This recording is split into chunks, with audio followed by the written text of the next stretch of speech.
Welcome back to the channel, and tonight we are crossing the narrow sea one last time because somewhere in the ashes of King's Landing, beneath the snow that fell on a melted throne, a raven is flying, a dragon is circling, and the most controversial finale in television history is about to be rewritten. Game of Thrones Season 9, The Impossible Resurrection, the season that HBO never announced, but the fans never stopped demanding. The 9-episode event that will finally answer the question that has haunted Westeros since 2019. Was the ending truly the end? Or was it just the prologue to a greater war?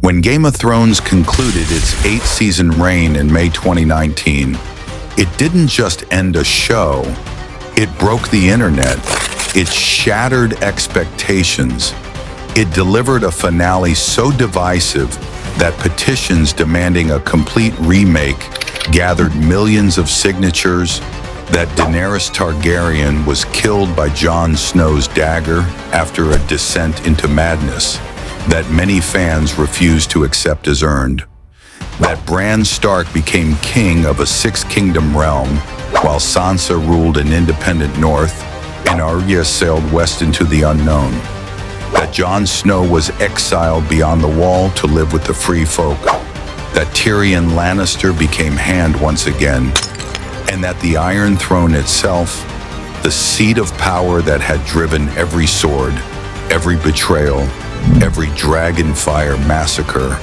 was melted by Drogon's grief, leaving only snow to fall on the ashes of a dream.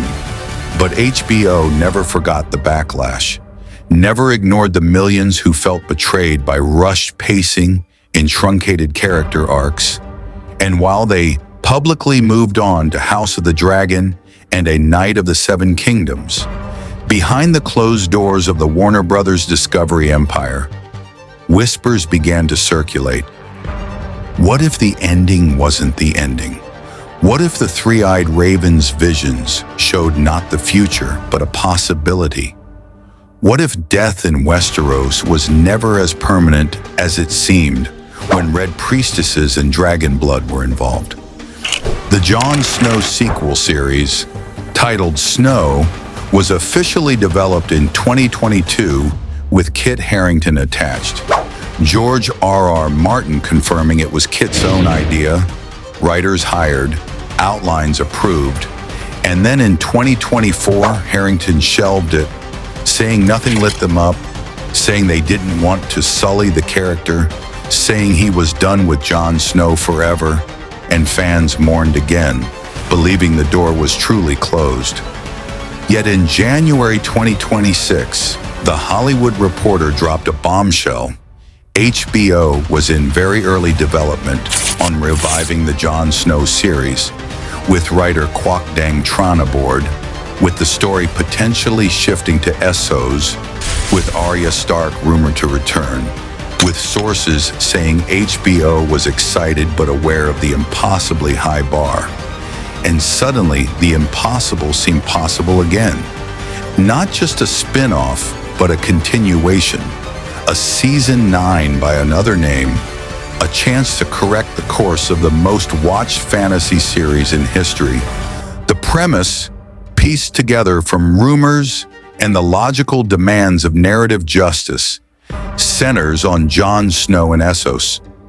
Having left the wall behind, discovering that Daenerys Targaryen, his queen, his love, his betrayal, did not truly die, that Drogon carried her body to Volantis, to the Temple of the Lord of Light, where priests who witnessed Melisandre's power have spent years attempting a resurrection that would make Jon Snow's own return from death look like a parlor trick.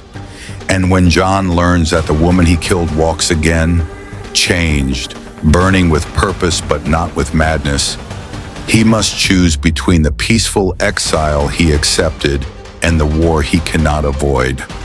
Because Daenerys returns not to conquer Westeros, but to face a threat that makes the Night King look like a winter breeze, an ancient evil from the Shadowlands beyond Ashai, A force that has waited since the long night for dragons to return to the world so that it can consume them and consume the magic that binds reality itself. Sansa Stark, Queen in the North, must decide whether to ally with the sister she exiled in all but name, whether the independence of Winterfell matters more than the survival of the world, and her return would bring the full weight of Sansa's political genius to bear. The player who learned from Littlefinger and Cersei and Tywin, now facing a cosmic threat with nothing but northern steel and the lessons of her scars.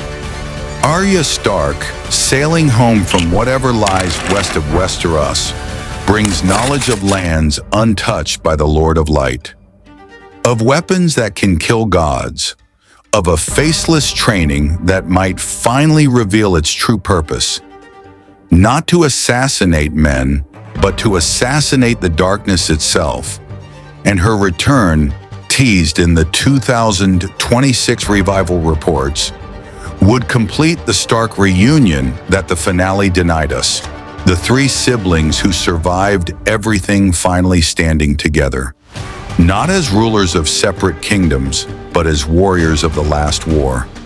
Bran Stark, King Bran the Broken, sits in King's Landing with his weirwood throne, his three-eyed raven visions showing him not the past but the future, the true enemy that has been manipulating every war, every betrayal, every Dragonfire massacre from the shadows. And if he returns, Bran must finally become more than a passive observer. He must become a general in a war of magic, using his powers to unite armies across continents, to see the enemy's moves before they make them, to sacrifice his own humanity to save everyone else's.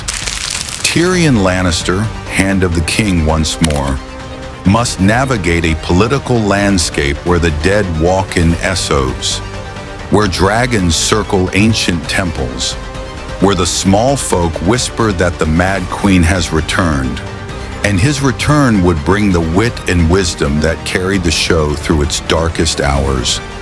The man who drinks and knows things, now facing things that no wine can drown out.